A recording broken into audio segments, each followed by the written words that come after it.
crisis toca las puertas del PAN después de los resultados electorales del pasado 1 de julio. El siguiente reto importante, la siguiente etapa, la renovación de su dirigencia. ¿Es este o puede ser este un momento para el relanzamiento, para la recuperación o el dilema? Aceptar la marginación política. De esto vamos a hablar hoy en Opiniones Encontradas.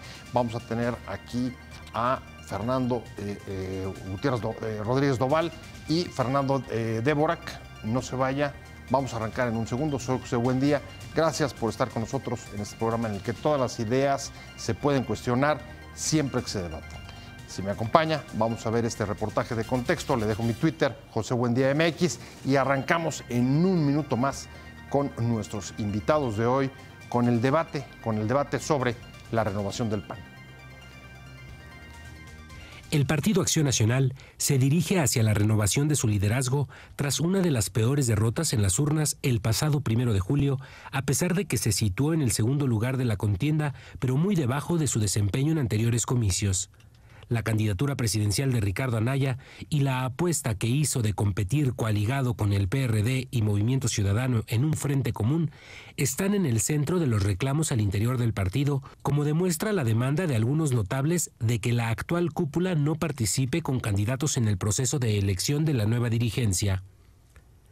Los panistas aún no han ofrecido un balance claro sobre el resultado de los comicios, pero la responsabilidad de la derrota la endilgan particularmente sobre Anaya, que obtuvo la candidatura en medio de la división interna y una de las peores fracturas con la salida de Margarita Zavala. El proceso sucesorio se pondrá en marcha en agosto próximo y hasta ahora se han apuntado para alcanzar la dirigencia los senadores Ernesto Rufo, Jorge Luis Preciado y Juan Carlos Romero Hicks, así como el diputado federal Marco Cortés. También se menciona al exgobernador de Guanajuato, Carlos Medina.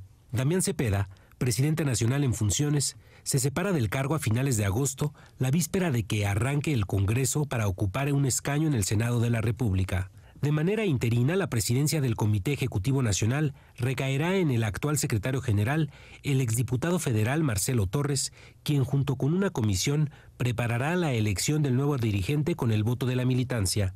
A mediados de agosto, el Consejo Nacional elegirá a los integrantes de la Comisión Organizadora Electoral que se encargará del proceso. El proceso permitirá al PAN recomponerse o se profundizarán sus divisiones. El presidente del PAN, Damián Cepeda, apuntó en Twitter que el PAN tiene estatutos que marcan cómo se da la renovación de dirigencias. Dijo que serán los militantes quienes decidirán quién dirija al PAN en el futuro y será el Consejo Nacional quien conformará los órganos para ello, con equidad y transparencia. El gobernador de Guanajuato, Miguel Márquez, se descartó como candidato para dirigir el PAN. Dijo que era un tema familiar y que no están las circunstancias para buscar la presidencia del PAN y con eso dejo cerrado el tema. Dijo, el senador Francisco Búrquez afirmó que la única forma en la que aceptaría buscar la presidencia del PAN es si se hace una elección abierta a todos los simpatizantes, que no participará en una decisión de cúpulas. En un video subido a redes sociales por un panista que se identificó como Manuel Ovalle, se reclama que no ganaron pero tampoco se hizo lo correcto, se impuso una candidatura, se mató a la democracia interna, se avasalló a los competidores internos, se agandallaron todas las posiciones. La renovación del PAN, el PAN, uno de los partidos clave junto al PRD y junto al PRI en la transición, en la alternancia que se logró en el 2000, una pieza central con 2 gobiernos en los últimos 17 años después de la alternancia y junto con los otros 2 partidos objeto del castigo electoral, digamos, a la clase política que se extendió más allá del voto a favor de Morena. Vamos a entrarle a ver cuáles son los retos y las perspectivas del PAN y por eso me da mucho gusto que esté conmigo Fernando Gutiérrez Doval, vocero. Rodríguez Doval. Algo traigo hoy, ¿eh? No. Algo traigo hoy, Fer, con... Si no, mi papá se va a enojar. ¿Tu papá nos está viendo? Seguramente sí. No, le mandamos una disculpa. No, hombre, pero, nada. ¿Cómo estás? Qué Muchas gusto, gracias. Gracias por la invitación. Un placer, vocero del PAN, Fernando Dvorak, analista político. Encantado. Un placer tenerte. El gusto es siempre. Vamos directamente a la pregunta que yo creo que se están haciendo todos los panistas después del 1 de julio, Fer, y es, a ver, ¿a dónde va el PAN? Mira, yo creo que primero hay que partir de la base de que el pasado 1 de julio emergió, podemos ya afirmarlo, un nuevo sistema de partidos en México. Tú lo decías ahora en la introducción, los 3 partidos que habían hegemonizado la votación de los ciudadanos en los últimos 30 años han sufrido cambios importantes. Hasta las elecciones del 2015, entre PAN, PRI y PRD, congregaban más del 90% de los votos. Hoy lo que vemos es un PRD muy, muy disminuido, un PRI que tuvo la peor catástrofe de su historia, con el 16% de los votos, y un PAN que ciertamente obtuvo muy malos resultados el pasado 1 de julio, pero que, sin embargo, va a seguir siendo un partido fundamental en el futuro de México. Es un segunda fuerza política que va a tener 12 gobernadores, cientos de presidentes municipales, 2 grupos parlamentarios en el Congreso de la Unión que sin duda serán el principal contrapeso a López Obrador. Y yo te puedo decir que el sistema de partidos en México transitará hacia un bipartidismo en donde Morena en la izquierda y el PAN en el centro derecha seremos los 2 polos. Entonces, a partir de esa premisa, creo que en el PAN, por supuesto, tenemos el reto de renovar no solamente nuestra dirigencia, que será un proceso estatutario que llevaremos a cabo este año, sino también renovar nuestra estrategia política, nuestra política de alianzas. O sea, lo que estás diciendo es el PAN hacia adelante va a cubrir el espectro ideológico que está vacío. Del centro hacia la derecha. Sí, claro, que hasta ahora el PAN de alguna manera lo ha cubierto, ¿no? Es decir, ese México... Bueno, está el PES, que es el PES no sé yo qué sea. Bueno, de entrada es parte que ya no va a existir porque perdió el registro, ¿no? Sí, por sus diputados, que va a ser una bancada mayor que seguramente se van a pasar a Morena, ¿no? Pero bueno, el PAN seguirá siendo un instrumento muy importante y, como te decía, va a ser la principal fuerza de oposición al gobierno de Andrés Manuel López Obrador, y en ese sentido yo estoy seguro que este proceso es importante no solamente para los panistas, sino para todos los mexicanos. O sea, vamos a un sistema de izquierda-derecha, izquierda ocupada por Morena, y pues me imagino otros partidos que ahí estarán en la Cámara. Movimiento Ciudadano, ¿dónde lo pones? ¿En izquierda o centro derecha? Yo creo que es un partido que interesantemente ha jugado muy bien en el centro político, ¿no? Ha crecido en muchos bastiones a partir de ciertas regiones en el país, como Jalisco, ahora tuvo muy buenos resultados en Nuevo León. Creo que en muchos temas, sin duda, Movimiento Ciudadano y el PAN van a poder transitar juntos, aunque el frente como tal no sabemos si va a continuar o no, pero por ejemplo en temas de transparencia, de lucha contra el autoritarismo, de lucha contra la corrupción, de defensa de las libertades públicas que pueden estar amenazadas con el próximo gobierno, yo estoy seguro que el PAN, Movimiento Ciudadano e incluso los diputados del PRD que van a estar presentes en San Lázaro también podrán hacer un esfuerzo en común. O sea, digamos, si pusiéramos el mapa sería del lado de la izquierda Morena, PT,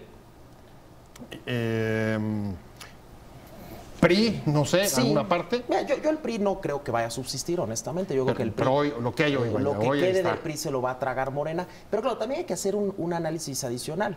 No sé si ustedes estén de acuerdo conmigo. Morena tampoco es que sea nada más un partido de izquierda. O sea, es un partido donde ha cabido todo tipo de gente, donde lo mismo tienes personajes sí muy identificados con la izquierda más reaccionaria, más extrema, chavista, como puede ser Fernández Noroña, Martí Batres, ¿no? Pero también tienes a gente que han sido toda su vida personajes de derecha, ¿no? Ahí tienes a Germán Martínez, Manuel Espino, Gaby Cuevas, ¿no? Entonces, más bien yo creo que Morena aspira a ser lo que era el viejo PRI, un gran paraguas en el cual quepan todos y que tengan un común denominador, que es la lealtad al presidente.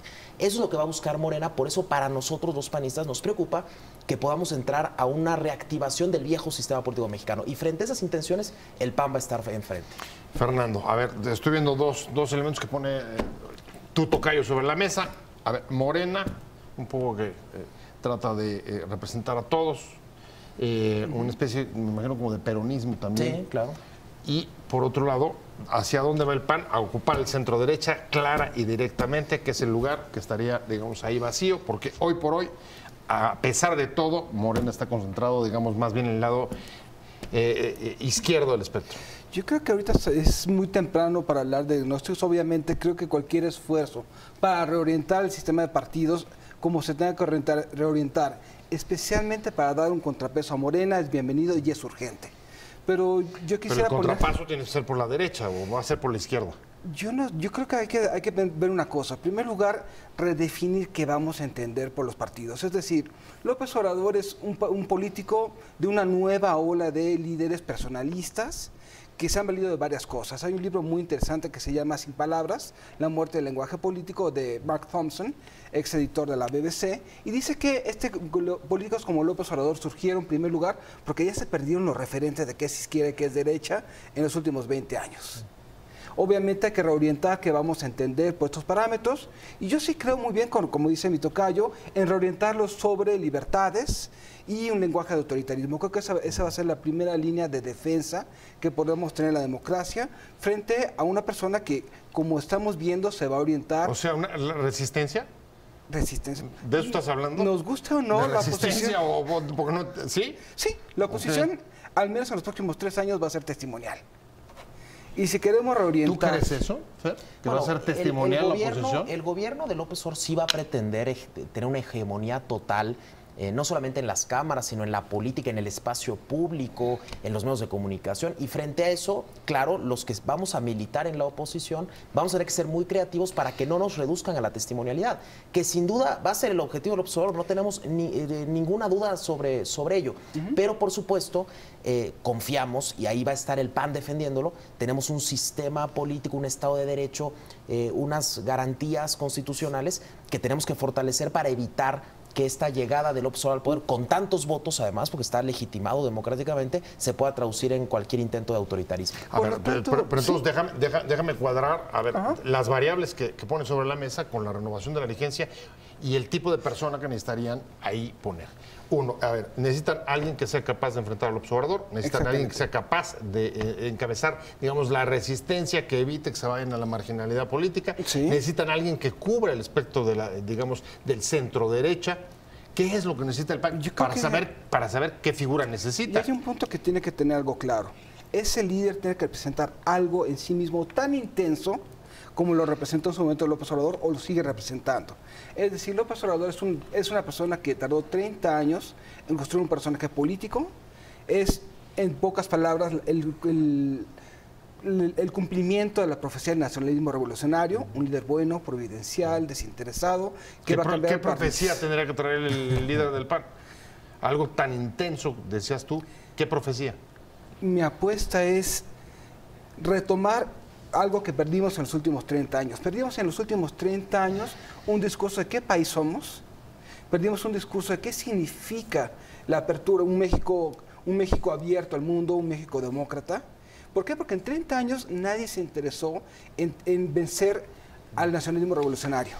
El único intento que hubo más o menos serio para hacerlo fue con Salinas de Gortari, el liberalismo social. Después de eso desapareció. O sea, se tendría un poco que plantear como oposición al nacionalismo revolucionario que tú crees que va a encabezar o que representa o que ha representado López Obrador. ¿Tú coincides? Sí, lo que es que os digo, porque tú tienes que definir qué modelo de PAN quieres. Mira, yo creo que las ideas de López Obrador, como bien dice mi tocayo, no son ideas nuevas. Él, al final del día, está tratando de volver a traer al México del siglo XXI las viejas ideas del nacionalismo revolucionario. Por eso él incluso habla de su cuarta transformación. Es decir, él se considera que está a la altura de ese régimen que nace de la Revolución Mexicana, por eso esa es la tercera transformación, él es la cuarta, ¿no? En esta visión mesiánica, donde se compara con Madero, con Hidalgo y con Juárez. Pero al final del día, López Obrador es un nostálgico del viejo régimen, que era un régimen cerrado, era un régimen donde el presidente tenía un gran control, donde no estaba bien vista la oposición como una figura que reflejaba la diversidad social. Frente a eso, el PAN tiene que ser el garante de una economía abierta, de un país que en el mundo busca la defensa de los derechos humanos. También, por supuesto, el PAN tiene que ser un partido que busque levantar, sin demagogia y sin populismo, la bandera de los más pobres. En este país hay 10 millones de personas que viven en extrema pobreza y por eso incluso muchos de los planteamientos de campaña de Ricardo Anaya se hacían hacia esos sectores. Y por supuesto tiene que ser un partido que busque tener un discurso muy claro en contra de la corrupción, que pues pareciera ser un cáncer que ha estado presente siempre en la política mexicana, ¿no? Y claro, y en esta nueva coyuntura el PAN tiene que ser un garante de las libertades frente a cualquier intento de autoritarismo. Muy bien, bueno, ya tenemos algunos elementos en la mesa. Voy a renovación del PAN, decíamos en el primer segmento, coincidían nuestros panelistas. A ver, necesita el PAN un líder capaz de oponerse al nacionalismo revolucionario que representa a López Obrador, que defiende las libertades económicas y políticas, pero también comprometido con el tema de la pobreza. Y el tema, me quedé contigo, Fernando Dvorak, el tema es, y te digo algunos de los que se han apuntado, los senadores Rufo, Romero Hicks, el exgobernador Carlos Medina, está también Marco Cortés, coordinador de los diputados. ¿Alguno de estos lo representa? ¿Te parece que puede caber en esas o no? Como ciudadano a pie sin filiación partidista, siempre he sido muy respetuoso de los procesos internos de los partidos, pero sí te puedo decir de un conjunto de características que más vale vaya teniendo. Es decir, es una persona que tiene que tener un contacto con pueblo. Ya no se va a valer en el futuro un panista de gabinete, un panista de cuadros, como se define a sí mismo el PAN. O sea, como el PRI, regreso a las bases. Exactamente. Regreso al contacto con las bases. Eso decía hoy en su despedida René Juárez. Sí, y aquí hay una cosa muy importante. El PAN se concibe a sí mismo como un partido de cuadros. Para mí es uno de los primeros retos que va a tener que enfrentar el PAN, y hay un elemento que va a empezar a pesar para una regeneración del PAN, que es reelección inmediata de legisladores y autoridades municipales. A partir del mes pasado o de este mes elegimos a personas que van a competir para quedarse en 2021, y en varios estados hemos ya tenido experiencias de reelección. ¿Qué significa eso en el cambio del PAN y en de todos los partidos?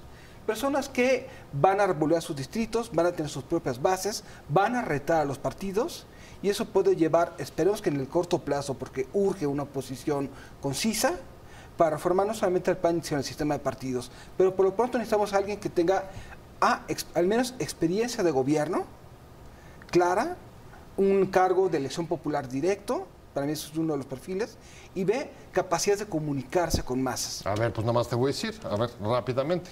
Con esas características, a ver, cumplen Rufo, por supuesto. Romero Hicks también.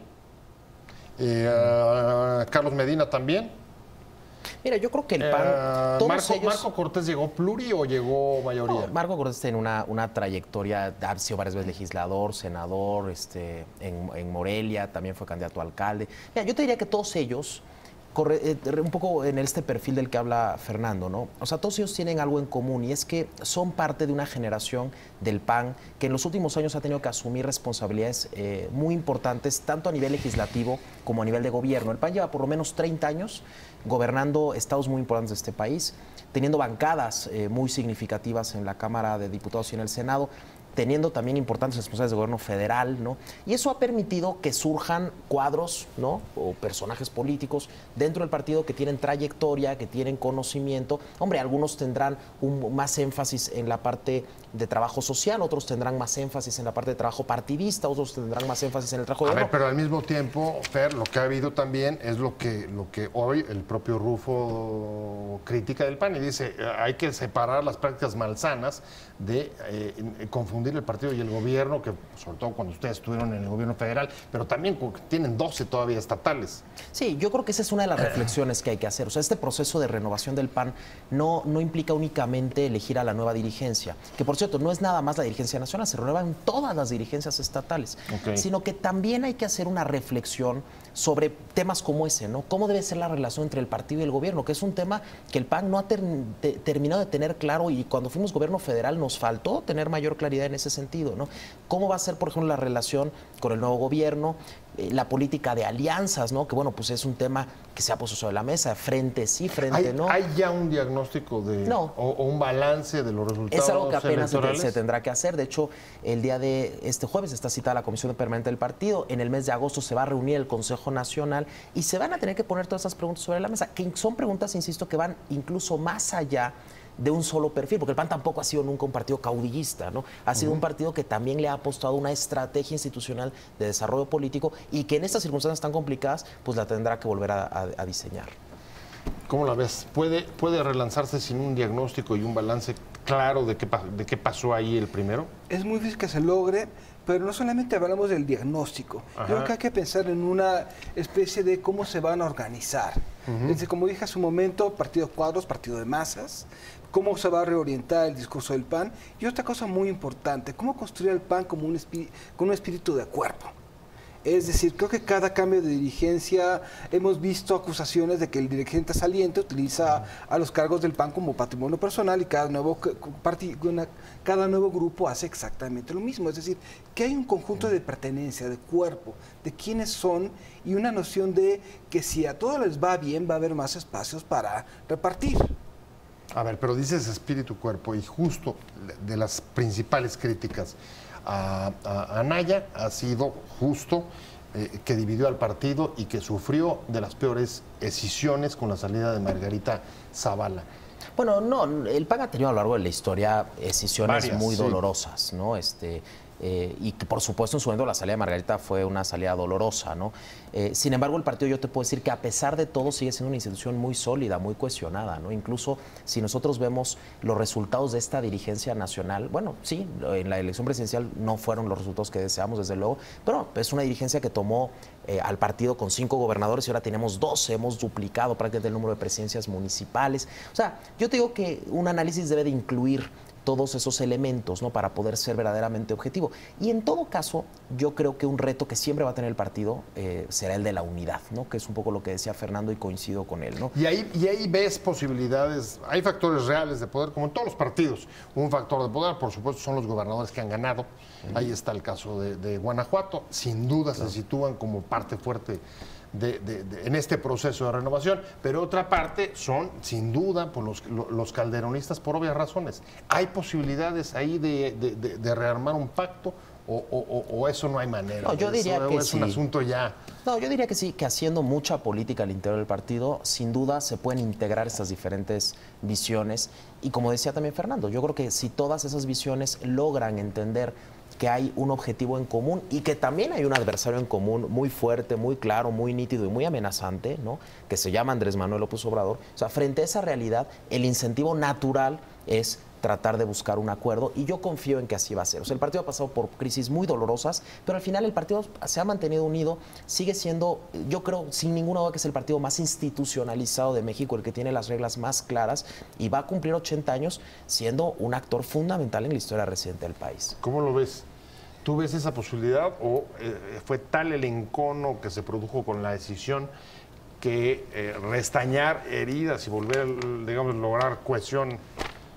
Yo soy un gran creyente del realismo político hasta rayando en el cinismo. Y siempre digo que, como diría Maquiavelo, entre príncipes siempre hay acuerdo. Ahora bien, para mí los retos son otro tipo de cosas. ¿Cómo restableces un discurso del PAN que sea entendible? Lo que vimos en la campaña. ¿Qué es lo que pegó en la campaña?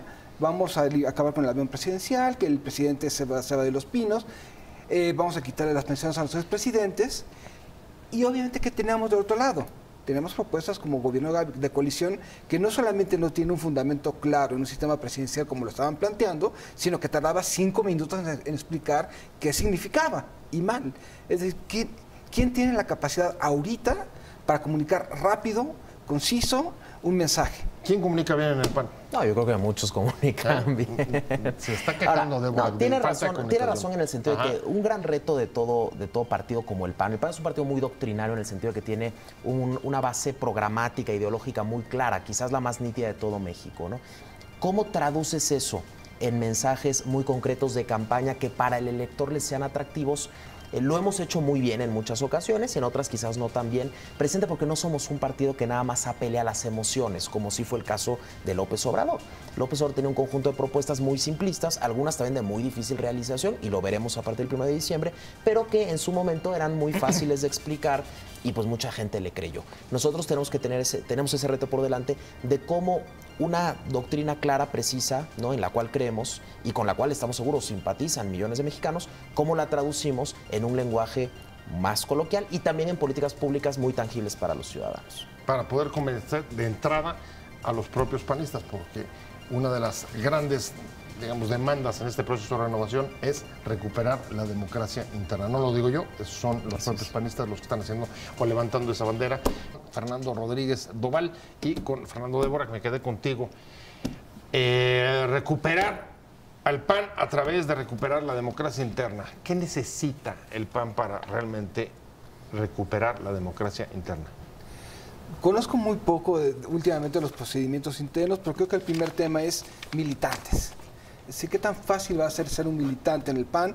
¿Qué tan fácil van a ser los procedimientos de, no sé si existan la activación, la adhesión, los procesos internos? O sea, ¿quiénes van a participar? Exactamente. ¿Por qué? Porque la reelección, ¿qué es lo que va a traer? Un chavito que tenga ambiciones políticas va a empezar a tejer desde las bases.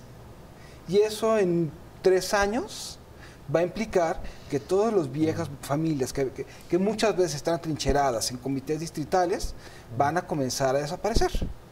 Entonces, a partir de eso, ¿cómo vas a abrir la verdadera participación a la ciudadanía? ¿Cómo vas a convencer más allá de cuadros o masas?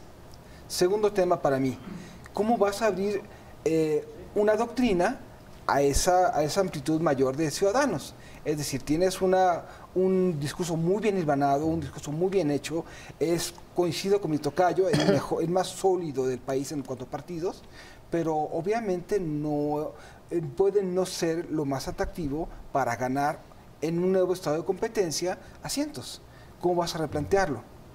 Y en tercer lugar, ¿qué es lo que vamos a implicar? Es decir, ¿qué es lo que hay detrás de una división que hubo antes de las elecciones entre gobernadores que hablaban de refundar el PAN o replantearlo? ¿Cuál va a ser la dinámica y cuáles van a ser las preguntas? Ahí están, Fer, sobre la mesa.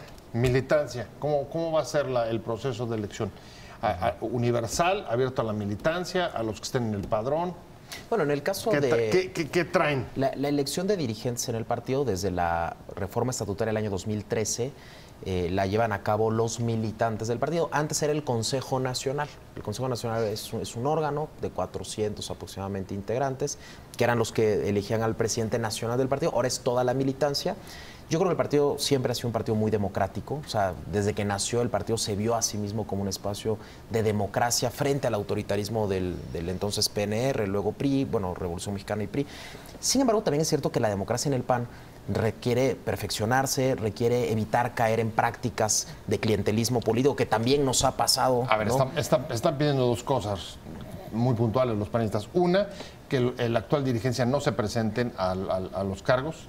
Y dos, que tampoco lo organicen. ¿Eso es viable? ¿Eso es posible? Bueno, quien organiza la elección no es la dirigencia, es una comisión que conforma precisamente el Consejo Nacional. Y respecto al actual presidente del partido, Damián Cepeda, él mismo ya ha anunciado que él no va a participar porque él se va a ir al Senado de la República, ¿no? Entonces, en ese sentido, yo creo que existen condiciones. Y Damián Cepeda se va al Senado. Exactamente, Damián se va al Senado. Y bueno, y Ricardo Anaya, que era el presidente que pidió licencia para irse a la candidatura, también ya anunció que no va a regresar. Entonces yo creo que, a ver, las condiciones están dadas para que podamos tener una contienda democrática, una contienda que ojalá, y vamos a trabajar todos los panistas en ello, no se salga de los cauces institucionales, porque al final yo creo que el partido, como te decía, a pesar de los malos resultados, pues tiene un enorme potencial ante la nueva situación política del país.